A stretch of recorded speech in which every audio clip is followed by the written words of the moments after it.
Here we go. I'll start it now.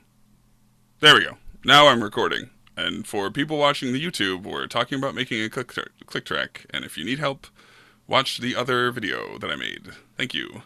But I find kids just do a lot better if they have something to play along with. And if we just make tracks ourselves really quickly, you know, they're not perfect. And I have found that kids do better and are more willing to go after it if they're hearing something that's not completely perfect or playing along with anyway. It's more realistic, you know. So for this case, I found a stupid 4-part low brass. I'm a low brass player, if you don't know. Quartet of Guile's theme from Street Fighter. I just found it on MuseScore and thought it was funny. It ended up being way more difficult to play than I thought it was going to be, so it took me more takes than I really wanted to make this, but I put together just this, let's see, if I start there, here, no, not, just start it there and play them all. 2, 1, 2, ready, go.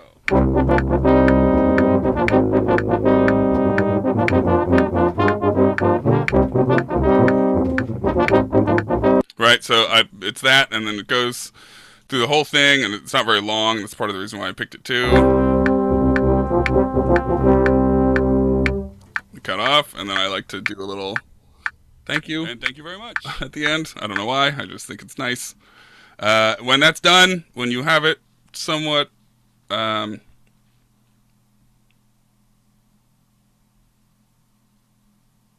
well that's yes, Laura. So we do this, and then when this is done, you just export, and MP3 is fine. It'll keep the file size the smallest and quality the goodest, and then you export it, which I already have here. Play along example .mp3. Now that's done.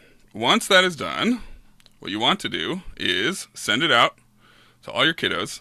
Make sure they show us what you put so it records where you want to, not at the end. Yes, shoot, I just closed it. Do you mean like so it can record in the middle versus the end? No, I think, Nick, you're talking about that issue that some people run into, which is this pull down up here. Make sure it's often defaulted to 2. And I can show you, actually, I can give you an example of what that does really quickly. That's fine. Look here, rhythm track. Fantastic. Now it does that. Now, if you have a mono track like this, and you have this one selected, and you have this set to 2 stereo record, if you hit go, it automatically starts recording way down here because it's trying to record to both these tracks instead of just one. Now, if you I didn't mean to make that so long. If you delete all that, hit select to go back to the beginning, change this to mono, and hit record. Now, it's only trying to record to the one track, so it's not going to push you to where the empty part of the track starts.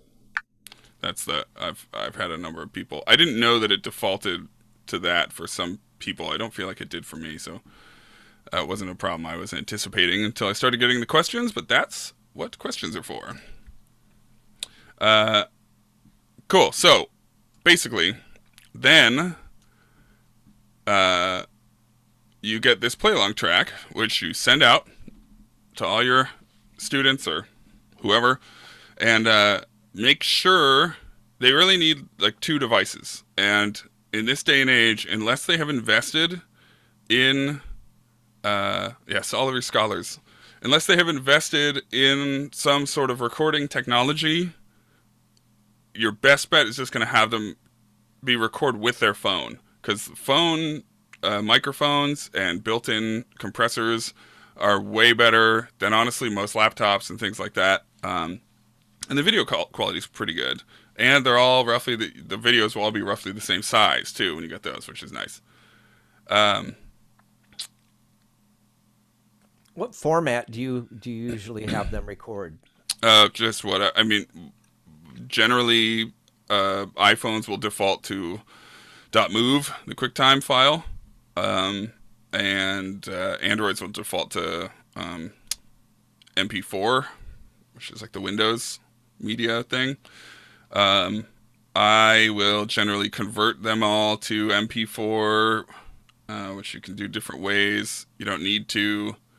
And there's a way I can show you using the Adobe Media Encoder to further convert them before you actually start editing them. Which I don't have that open right now, which I should, because it takes a while to load. But vertical or horizontal, it's your... I think horizontal tends to be a tiny bit easier to work with. But you'll see in the sort of editing portion that it can be kind of a Tetris game anyway, getting everybody in there the right way. So I usually get videos of both, like some vertical, some horizontal, and then I just make it work, There are different ways of doing that. Some people make them all the exact same shape. I tend to just fit them in however they fit. So, which can honestly be one of the longest parts of the process, getting all the videos to fit. But first, have them record on their phones, send them to a central place. If they don't have a phone, if they have a laptop, you can use a laptop camera or whatever. The problem, though, is they really need two devices. They need something to play the audio they're listening to into a pair of headphones, and then something to record the video. So usually, most kids have at least like a Chromebook or something, and they can use that to play the audio, and then a phone, somebody's phone. I've had kids use their parents' phone, whatever, too, to record the video. I actually had parents be the cameraman and walk around and get different angles the whole time, which I thought was really cute. Parents participating, getting a dynamic video of their kid playing. You can go into file settings and you can just change the extension. That doesn't fully convert the file though, and in some cases that can create issues. There's a website called Cloud Convert you can use if you really want to do that, or you can use Adobe Media Encoder. But we'll talk about that when we get to the video portion. You're gonna get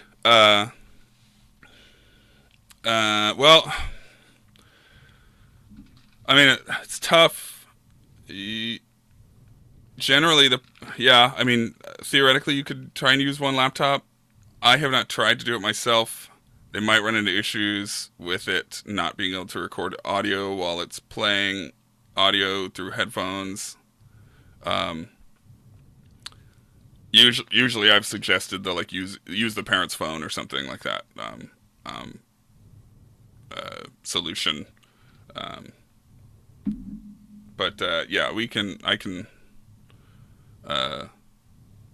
look into more sort of single laptop solutions later. But okay, so you send those out, then you get the videos back. I like to put them all in one kind of central place. I only have the 4 here. I did 3 takes of one of them. I don't remember which one's the best, so you might end up getting a crappy take. I don't remember.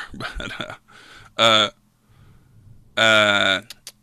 so once you have these, this is not completely necessary, honestly, but if you want it to sound the best, you're going to want to edit the audio separately so that you have an audio track that's actually been kind of dealt with and given a little bit of a treatment so that it sounds good, because they're not all going to be the same volume. They're not all going to be the same audio quality.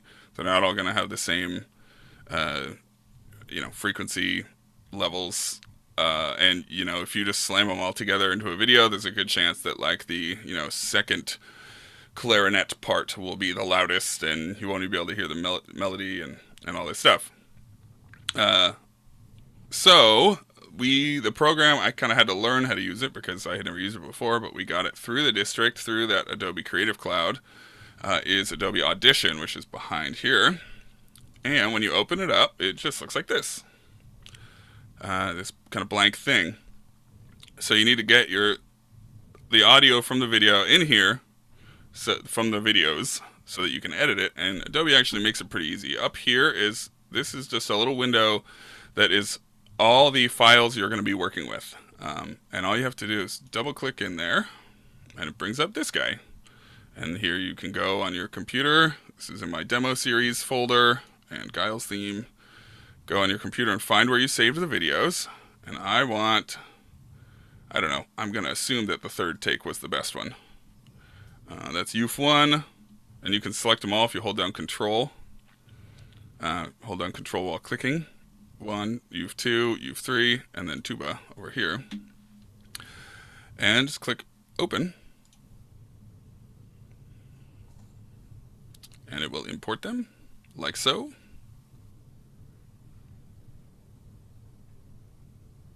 Like so. There we go. And you see here, this is just one of those recordings, the audio from one of the videos. You need multiple. So up here, where you have either waveform or multitrack, you click multitrack. This is Adobe Audition. This is the one that we have through the Creative Cloud that the district gave us access to. If you don't currently have it downloaded, you can do that through the Adobe Creative Cloud website. Do you have access now? Because I couldn't get access to it. It said I needed permission. That there was the emails going back and forth between Robin, I believe, and Steve, I think, that Robin said that everyone should have access now, and Sean had emailed about another workaround he had found. Yeah, you might actually have to uninstall it and reinstall the Adobe products because it's embedded so deeply in the computers that they said basically to get that to work and get the permissions to access right, you had to uninstall everything. So you have to follow those 3 little steps, I guess, those 3 little PDFs that they sent out. Yeah, Sean, maybe you can email that, just like re-forward that email you sent out or something, just so people can see it again. I don't know, something like that. But hopefully everyone should have access now. Yes, it is within the Creative Cloud. Yes, it's Audition. It's called Adobe. Where's the easiest way to find it? Because I was tearing through Launchpad all over. I couldn't find it. How do you? Is there a centralized place that it's at? It's on. Well, it's the Adobe website. So You have to go to the website then. Yes, which I don't have pulled up right now, but we could look into that later. But I emailed you a link at one point too that'll get you to that screen that shows all the different programs in the Creative Cloud, and if you click on any of those, it should just give you the option to download it, and there's an Adobe download manager program kind of thing. Since not everybody has it yet, I'll just do this kind of part quickly, but also for the sake of the recording, for reference. Yeah, Chelsea's doing it now. Great. Thanks, So once you click that multi-track button that's up in the top left, it brings up this dialog asking to start a new multi-track session. You can name it whatever you want. I might have already named one this. Studio, not what I wanted. Susu Studio. There we go. Oh, I already have, no. 2. There we go. And click OK, and it'll dump you over to here. This is kind of what you want it to look like. Now these are different tracks. It automatically generates 6. You can add as many as you want. Oops, didn't mean to zoom in like that. You can add as many as you want. You have these individual ones, and then this master track down here, which I'll talk about a little bit later. But one thing that Audition does that other programs I have seen don't do, which I like, is that these up here are all videos right now, and we only need the audio, and often you need to do something fancy to pull that audio out of here. Audition actually does it for you. Sorry, got another email there. And these little arrows next to each file, if you click it, it expands down like this, and now you actually, this is the video portion, and this is the audio portion right here, already kind of separated out for us, which is cool. And in fact, if you felt like being really fancy, you can click the audio further and get the left channel and the right channel, which is unnecessary, but kind of cool that it does it. So you can expand all these so that the audio is just kind of there, and then just drag them in. You just drag them over. And if I make this a little shorter by grabbing the edge and just pulling it over like this, you can already see, here's the music where I started playing. This is a clap. That's me clapping right there. So what you can then do, well, I did want to zoom in now, but there we go. There's a clap. So when you pull each one in, you can see it, and you can see kind of where the clap is, and you can already, just as you're dragging them into the different tracks, kind of line those up.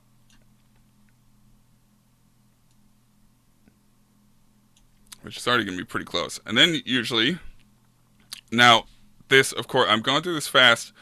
This, of course, gets more and more complicated and time consuming the more scholars you have in your project. You know, this takes 5 minutes or whatever with 4 tracks. It takes significantly longer with more, you know, I mean 10 times as long with 40 tracks or whatever, you know. So just, you know, keep that in mind. So what I like to do is get the line there pretty close to the clap, and actually, well, yeah, you can move by frame. But then I like to zoom in. Down here you zoom in, and I zoom way in. I just keep clicking. And get this bad boy like as close to the peak of one of them as you can. And then just drag it so the closest thing to the peak of the clap is on that same line. This one, that one's kind of hard to tell. It's probably this first one though. This one here, like this. There you go. And now if I zoom back out, if I've done this right, when I play this, all 4 of those claps should sound at generally the same time. Let's see if I got it. Yep, it's pretty good, right? So those Cool. 4 claps. So now, with me doing nothing else, all I did is import them and line up those claps because I got them. It was all me, but you know, because I asked them to clap with the play along track. If I go here to where the music starts,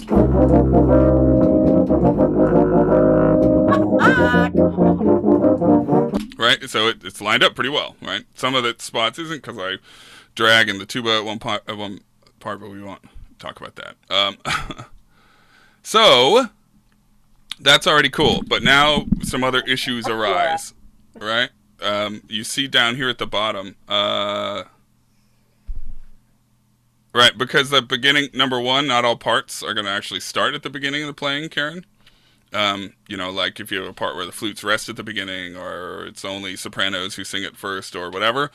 Plus, a clap is way shorter and sharper of a waveform than the start of like any instrument playing generally. I, you know, have pretty good articulation, I would say, and pretty good time. And you see that even here, even this is not perfect, right? Because I'm still like, my articulation is different each time, slightly, you know, and things like that. So, and especially if there's like rests in the beginning, like I've gotten videos back where it was a part that had a rest in the beginning and they didn't clap, and it took me forever. It was like the most frustrating thing to try and line up where that was supposed to come in. It was like me looking at the score and all this stuff. So it can save you a lot of headache, and especially when you get into a lot of videos. If you're dealing with 25, 30 videos, you're editing at once. The clap just really makes it a lot easier to get them all in place. But so when this is an audio monitor at the bottom down here. Rally, that's something different actually. It's called Streamlabs, and it's all Streamlabs. It's video. It's like live streaming software. But you'll notice when I play this now, because of the 4 tracks playing at once, that audio monitor is like dimed out, which is At the bottom part, because the screen is, I'm seeing all the chat. Are you talking about this very bottom? Yes. Oh, I just realized I was mousing on the Zoom call instead of on the actual screen. Yeah, down here, this thing. This is the audio monitor. Yeah. And you don't want that. You don't want that to be dimed out like that. That'll sound bad everywhere. So there's a couple ways to adjust that. Each individual track has its own volume knob right here, which you can do it that way.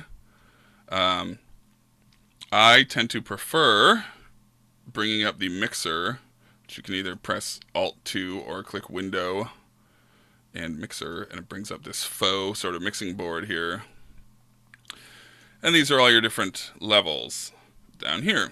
And this one over here is your master. So you can, if you don't want to adjust the individual levels of tracks, you can just pull down the whole master if you want. I tend to like to balance it a little bit. So I'm again looking at the wrong screen. It's way harder to read this on the Zoom than it is on the actual thing. I just like to pull all these down just a little bit towards the top of where the green section is. Now the track 3 isn't playing. Let me go back here so I can get a little bit more. So already that's a lot more reasonable of a sound, and you can turn up the main mix there. Anywhere in the yellow is fine. It's kind of what you want to aim for. And again, the more tracks you get, the more you're gonna have to kind of pull them back to keep the whole mix in the clear there. Now, to me, the volume is fine. Stuff's together. This isn't bad. It's fine. It's nothing fancy. I like to do just a couple extra things to improve it a little bit more. And one of those is on each track. When you click a track, now you have this thing over here. It's labeled Effects Rack. And if you click each one of these, you can put like an effect on each one of these. And there's 2 that I like to do to each. Pitch finder on it. I don't know if there's one built into Audition. For choir people. Maybe time and pitch. There's a pitch shifter, automatic pitch correction. Yeah. I don't know. I haven't tried that. You can mess around with that. The 2 that I like to use is one, compression. Compression is going to keep the volume of each track in a certain range, so you can kind of make it as even as possible. And this is, I know that our tendency is to be like, well, I want dynamics and stuff. Dynamics don't come through well in recordings, and kids aren't going to play with the same dynamics in their recordings, so I always level it out. And then if I have a tune with dynamics and crescendos and stuff, I do those separately. I do it with the volume slider instead of, relying on it, so it's a little different there. Make a track as a master for all tracks with the same instrument, meaning you balance all your trumpets together. Just move one slider for the trumpet at a time. I don't know about grouping tracks. I would assume there's a way to do that. I'm only asking because it's something that you can do in Reaper. Yeah, I would assume there is. I don't know how to do it, especially in Audition. I have not done that yet. I can look into that and figure. I have a feeling it's something to do with this pull down and creating a bus that you would send each track to a bus first, and then send that bus to the master. Would be my guess. I could look into it a little bit more though and get a better answer for that question. Really quick, back to the dynamics. So you just do instruct kids, don't play any of the dynamics on the page? No, they still do it because It'll it'll still change their like timbre and stuff, you know. Yeah. Okay. If they push more in a section or whatever, But yeah, then I kind of level it out anyway, using a compressor, which I forget which one I used in the last one, but usually a multi-band compressor is fine. And you can really just kind of turn it on, and you don't really have to do much. I'll usually just turn this regular output gain down a little bit, and you can see here now it's kept in a reasonable range. Or if you really want to get picky, you can see here that this particular frequency is a little bit higher, so you can turn that one down, and whatever. It's not, I can imagine what it is. Sorry, I'm reading the chat because I don't know how to sing a key because I never miss something. Yes. You can ignore us. Okay. So, Aaron, this background here, the program you're in, just to clarify, this is the Adobe Audition. Okay. Yes. Top there. Sean says meow. Meow. So yeah, that's to get them all sort of held at a reasonable volume. We do that with each track, which I'll do just real fast. Sorry. I have a feeling.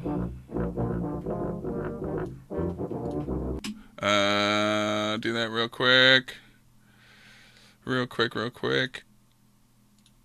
Each track. I gotta go back to where this guy's actually playing. Oh, it's not too bad, just a tiny bit. And then the tuba. And once this is done, the next thing I like to do to each track, one at a time, of course,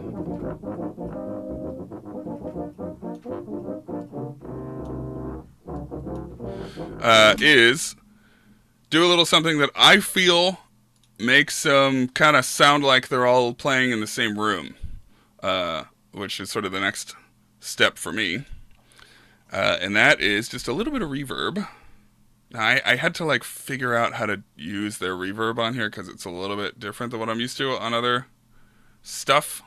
But let's see if I remember now here. The presets. Up here you have different presets, and you can mess around with whatever you think sounds good.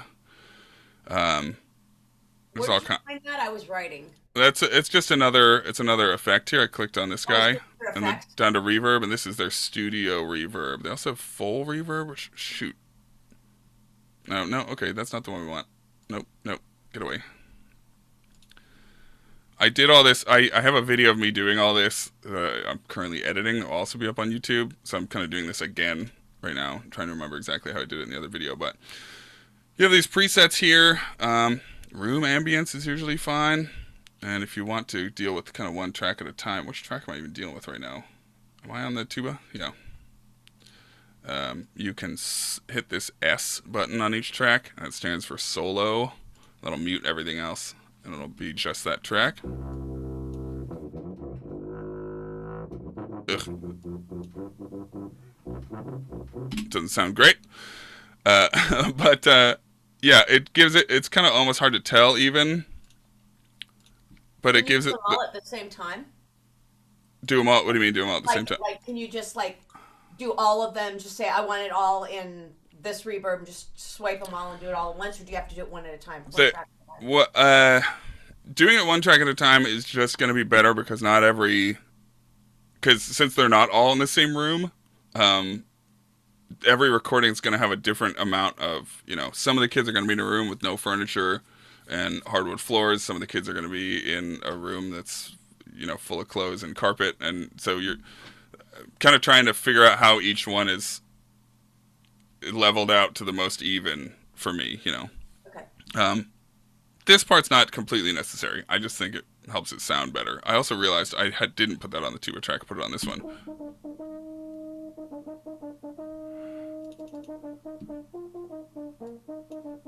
Alright, so now let's get it a little bit wetter. And yes, the output in reverb is referred to either dry or wet. And wet is exactly what it sounds like. If I crank it all the way up. Now it sounds like I'm in like a small church or something, right? But we want somewhere kind of in the middle, just a little bit. So it sounds like you're in like a living room to me. Right, there's that. So once I find something that I like, then I do it to all the tracks. Studio reverb. Room ambience 1, somewhere around 40. Reverb, studio, room ambience 1, somewhere around 40. And I can adjust these once I have them all in place as much as I want.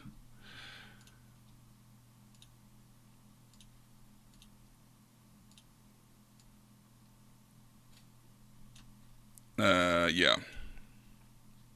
Do that to all of them. Now, there's just a little bit of spice on it, right?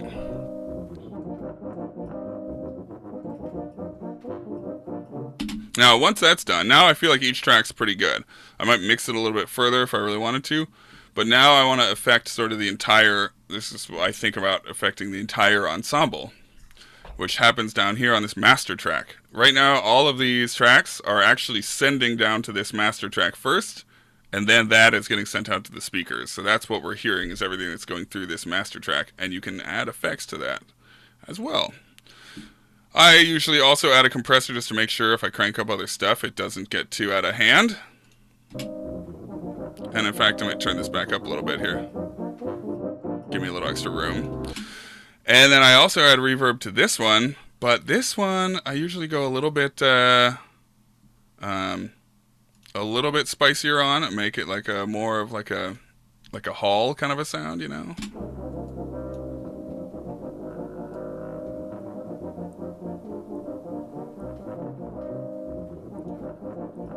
Now we're losing some volume here, so I'm actually going to pull the mixer back up.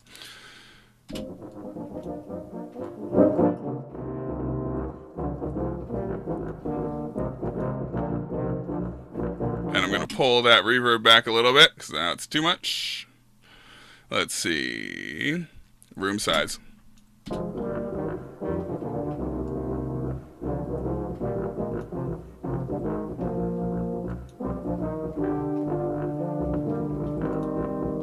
Cool, and then so that's fine, and you know, you might tweak it a little bit more, but the other big thing that I do on the master track is I actually go to filter and EQ, and I do just a regular 10-band graphic equalizer, and this is going to allow you to edit the individual frequency levels of the sound that is coming out in the end.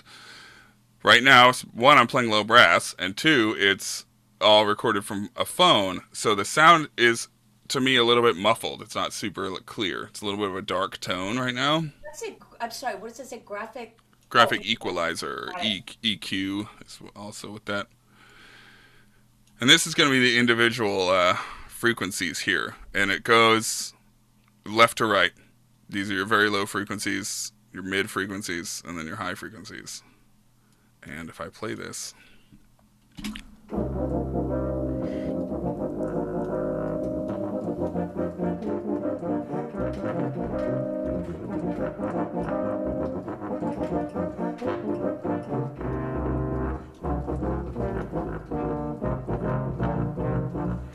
I mean, that's already a lot more clear to me, right? Just by bringing up some of the mids, some of the high end. I mean, if you bring up the highest frequencies, you're going to get a lot of breaths, a lot of breathing and stuff.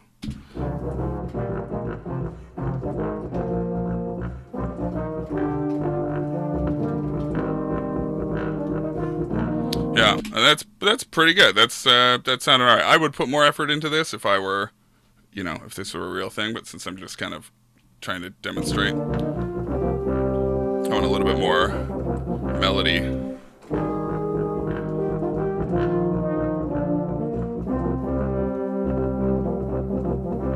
Alright, so yeah, that's pretty good. It's not bad. And that would be really sort of all I would need to do for the end of the audio editing thing. Now, the front's still a little bit loosey-goosey, so I would do this. Just grab the edges of these and even them out. Hit Control-A to select all, and just drag them back to the beginning. So now they're at the front of the file, and this clap is still here. You still want the clap there for now. And once that's done, you can do export, multi-track mix down, entire session is what you want. And then for this one, the format, I usually do wave, which is just a lossless format, which means it's going to be the highest quality audio. It'll be a bigger file, but since you're not like sending that file somewhere, that don't matter. And yeah, it automatically names it audio to, you know, the name of the project, mixdown, etc. .wave. Hit OK.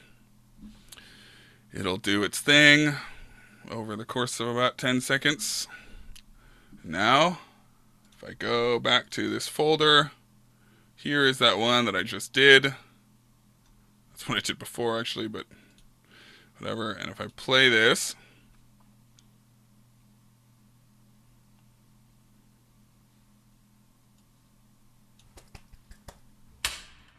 there's the clap in the beginning. Me coughing a bunch. It's great.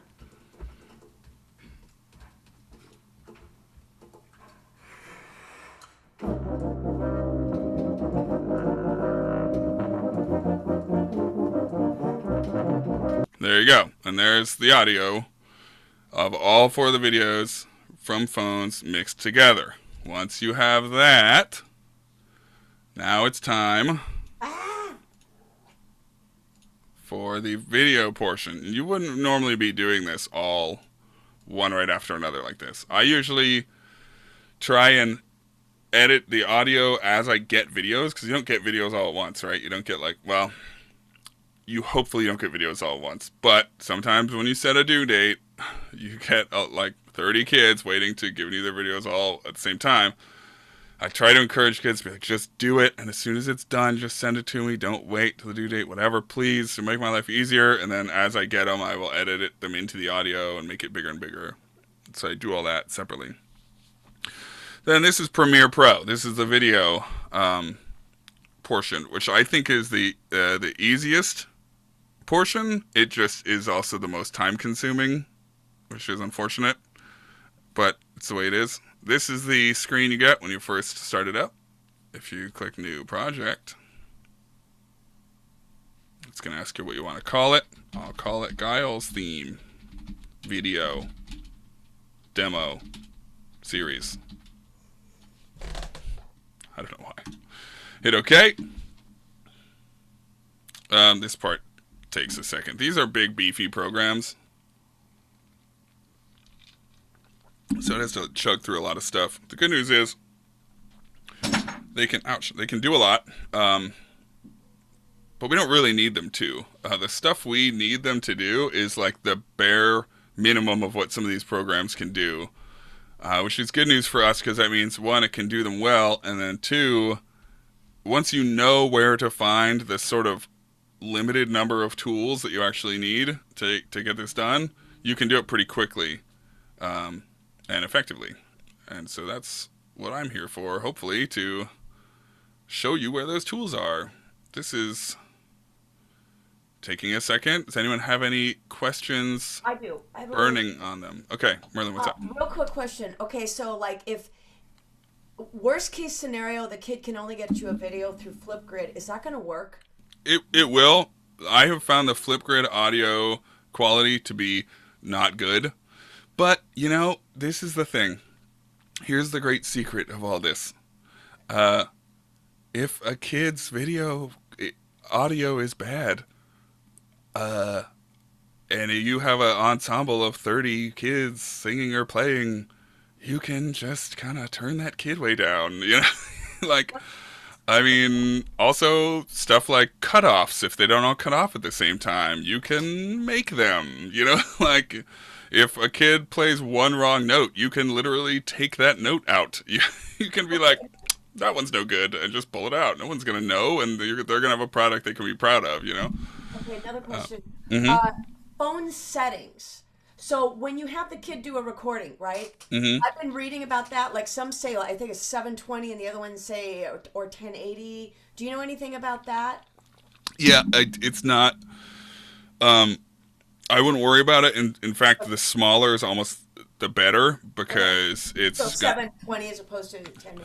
Yeah, because we're not watching these individual videos all blown up, right? We're actually making them really small. So theoretically, you could have a tiny quality video. You could have one that was like 280 by 1 whatever, and it would still look fine in the final product. In fact, it would make it easier for you to edit the smaller it is, honestly. Okay. I had another question, but I can't remember, so hopefully I'll remember. Yeah. It took me longer to get through that section than I thought. And Chelsea's pointing out that I only have 10 minutes left. So I will definitely be down to do a sort of part 2 of these. But since we're here anyway, we got 10 minutes. I can get through a good amount of this. This is the same thing as the audio, because Adobe does everything the same way. Up here, this is the files that you're going to want to work with, and you can just double click there, and here again, this comes up, and it is not giving me the right thing, and now my phone is ringing, everything's going crazy, my doorbell just rang, everything's nuts. Demo series, Giles theme, here we go, here's those videos, same thing, hold down control and click on all the ones I want, and also I want the audio that I just mixed, which is this bad boy. Oh, you grab them both. Right here, you grab that too. Yeah, all the files you're working with, you can select, hit open, and it will come in like this.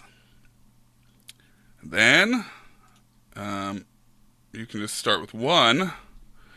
I will drag this guy down into this. This is like the sequence editor you'll see to start a sequence, which is essentially a video you're working on.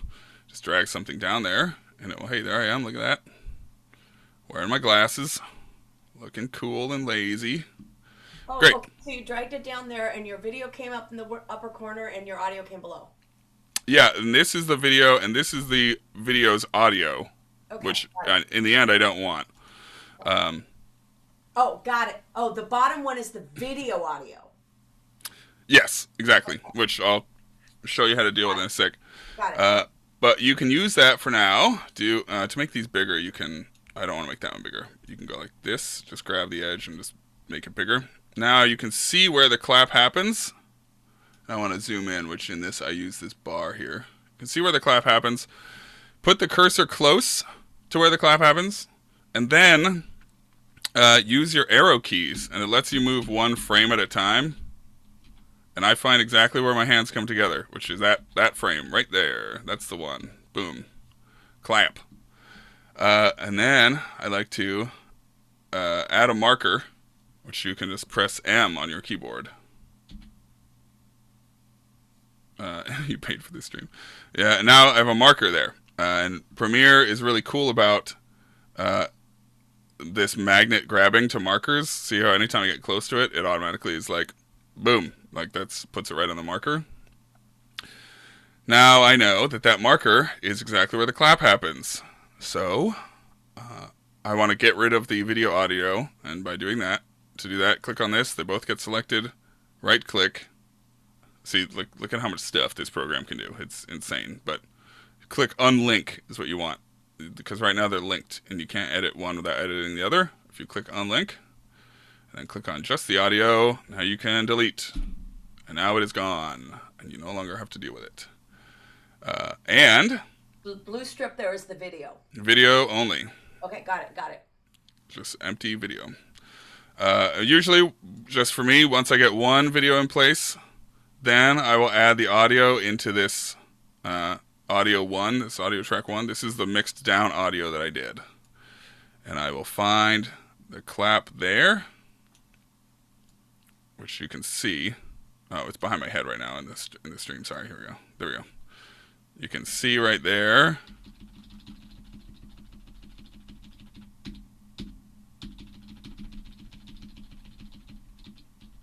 It's not. It usually lets me hear it, which is a bummer. It's not letting me hear it right now for some reason, even when I scroll through.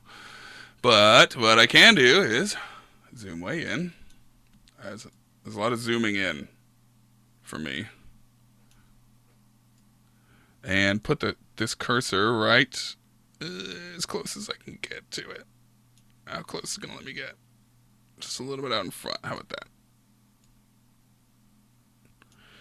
And then pretty close. I'm gonna want to scoot that a tiny bit back. I don't think a full frame though, so it's only let me go a frame at a time here, and that clap's kind of happening outside of a frame. So there you go. I mean, I'm really zoomed in right now, so you're not going to notice a difference there. There's the clap from the audio mix down, lined up with the clap from the video, without the audio video in there already, right? But what you're seeing up here, this is your program monitor. This shows what the final product is. You don't want that video to be that big. You want it to be smaller. So if you select the video and double click up here, you see these little dots around the corner have popped up. I can just grab one of them and shrink and put it, like, let's just say, hey, you're going to go up there, buddy. You're going to go up there in the corner and think about what you've done. There we go. So there's that. Now, a couple of things have been accomplished. I know that the audio is lined up with the clap. I know that the clap in the one video is lined up with this marker here. So, if I grab U2 and drag that buddy down here, and drag that buddy down here, there we go. I can, once again, using the audio from U2, I can see where the clap happens on that one roughly. Is it there? Why do I hold my hand? Why did I hold my hands out so long? That makes it confusing. And boom, right there. Drag this to where the cursor is currently. Move the whole thing so that that's lined up with the marker also. The marker also, please. There you go. That's what I want. Now, wait. Then also get rid of that audio. Unlink. Click delete. Oh, wait. Hold on. Somebody probably already noticed the problem. This guy's too big. Double click on him. Scoot him down. How about you go in this other corner? I might be more precise with these. And I can show how to do that at a later time. But this is the basics. Now, same deal. Let's clap together. Give a cool little thumbs up because I'm a cool guy. And let's see. There's that going on down there. And same deal. You got to do this. This is why it's time consuming, right? I'm doing this fast. I'm trying to get through it really, really quick. Just so you at least have a basis. This goes in track 3. The clap is about there. Right there is good. Line that up. Shirt you're wearing. Yeah, I kept changing. I wanted to change outfits each time. Just, I don't know. For Yeah, fun. nice Devo shirt. Thank you. I got that when I saw them Good. at the Moore in 2009. Crack that whip. Yeah. They're one of my favorite bands of all time. I was just telling my music appreciation class about them. I'm going to tell Dan that, and then now that's going to ruin a whole other evening. Yeah. There's U3. And then finally, you can probably already tell I'm only dealing with 4 videos, and I've done this a bunch. And it's still taking me this long, right? When I'm dealing with like 50 videos, it takes just this part takes a long time. This is like the longest thing. But these ways, the clap in the recording, putting the marker where the clap happens in the video, and then, those 2 things mostly are. You have a recommendation. You were saying you like to give your kids time, enough time to get their instruments up and stuff. Does it matter where the clap is? No, but you have to make sure you don't. That it's always the same distance from where you count them off to start. You know what I mean? Right. This distance right here between the clap and the starting of the music has to be the same in every video, otherwise the clap does nothing for you. You know what I mean? Right. So that's. Whoops. See, already I'm kind of getting some weird glitches up here because I didn't change the format, but. Hey, Aaron. Uh-huh. I started doing the laying down the tracks for my kids. Yep. And what I did, and I think I might have made the clap too quick. I went 1, 2, 3, clap, bum, bum, right? So I put right in on the beat. Yeah, you need a little more time between. They need a little bit more time. I mean, maybe not. You could theoretically do it, but then you're even gonna have trouble editing out that clap in the end. I was gonna say, Merlin, Tom had me do one where I was recording something for him, and he had me clap, and then there was a full 5, 6, 7, 8 seconds between. Yeah. That's when he had me clap, and then he gave all the instructions, and then the click, click, click, click, and then. Yeah. Well, that was, but here's the thing. It took me hours just to get it down. So it's like, I think it's just going to be part of the video. Yeah, which is good. Yeah. Well, the good news is one of the claps, there's 2 measures of piano See, Sean? anyway. So who cares? And that. Lesson learned. Just then, just in case somebody gets to this point, and there's obviously a lot more detail, I can do another one of these. I don't know. I saw you guys talking. I don't know when our next self-directed PD thing is. A month. And it doesn't necessarily have to be during that time. I can just do another one of these sessions kind of whenever. PLC stuff? Yeah, maybe. What about Monday? Maybe Monday. Yeah, if that's up to you guys. I don't know what else. This is probably the most useful PD I've been to all year. Well, hopefully it's not too much information at once. But just real quick though, just because now if it is, Aaron, it is too much information at once, but that's fine. Yeah, and hopefully we can put it. I'll put it up for reference so you guys can look back at it too. But just to finish it off, because just in case somebody gets sort of to this point, once you have it here, you can and if you ever want to cut any of these, you hit the C key and this icon comes up. You just go like this, and then V brings you back to the regular thing, or those are all over here, the tools, and you can select that, delete it. Now I don't have any of that background noise or anything, and it just comes right in. And I like to, I don't know why, I think it looks natural somehow. I like to just like have these, it feels like people arriving at a performance or something. I like to stagger the entrances like this. Oh, cool. So that and then, you can do like if you hit the T key, you can go like this.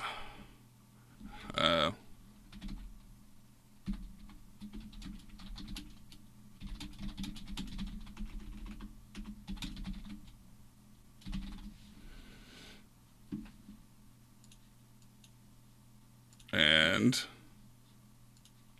get yourself a nice little opening title.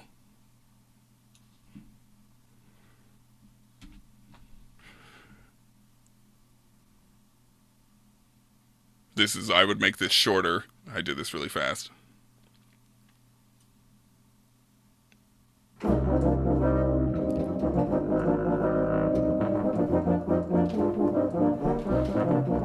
And there you go. I mean, that's pretty much it, right?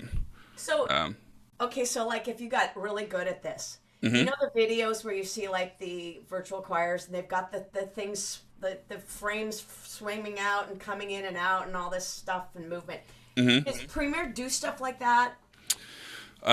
Well, if you're talking about this stuff that like Eric Whitaker does in those big virtual choirs where he puts people into like a 3D environment and like has like a spaceship flying around and whatever other extra thing he does while he's waving his beautiful blonde hair in front of everybody to make everyone jealous. Right. No, that's a whole different thing. That's like that's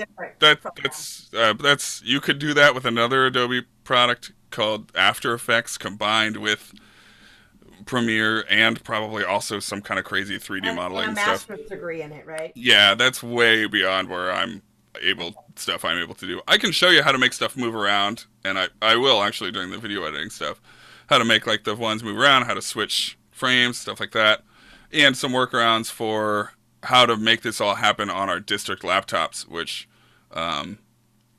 this already, if even with just like 4 videos, could quickly become taxing for a system like that. So there are some workarounds on how to make that more doable, which I could do and show you. But if I were to, that's probably going to be a necessary evil.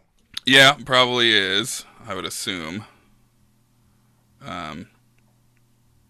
With just the way our district laptops are and everything. But, and just in case anyone gets this far, when you're done, all you got to do is go down here and hit Export Media. And it brings up a dialog. Oh, put it on my other monitor. Brings up this dialog. Usually the default settings are fine. You click Output Name to pick where you want it to go. And name it whatever you want.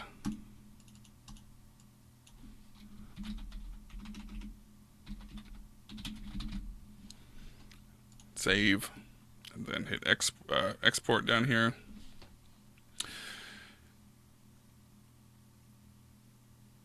Yeah. Yeah, no problem. This takes a minute. Feel free to go if you guys need to or whatever. Oh, my system is now getting taxed by the fact that I'm exporting this. So everything's getting a little choppy here in the Zoom. But, and that's actually going to take a while, so I shouldn't have done that. But that's all right. Yeah, feel free to email or ask questions or whatever. And yeah, especially if there's specifics that you're wondering about, email me them and I can try and find the answers before Monday. And well, hopefully I already have the answers, but if I don't, I can try and find those answers before Monday. And stop recording. stop recording? Okay. Yeah. That's probably good. SP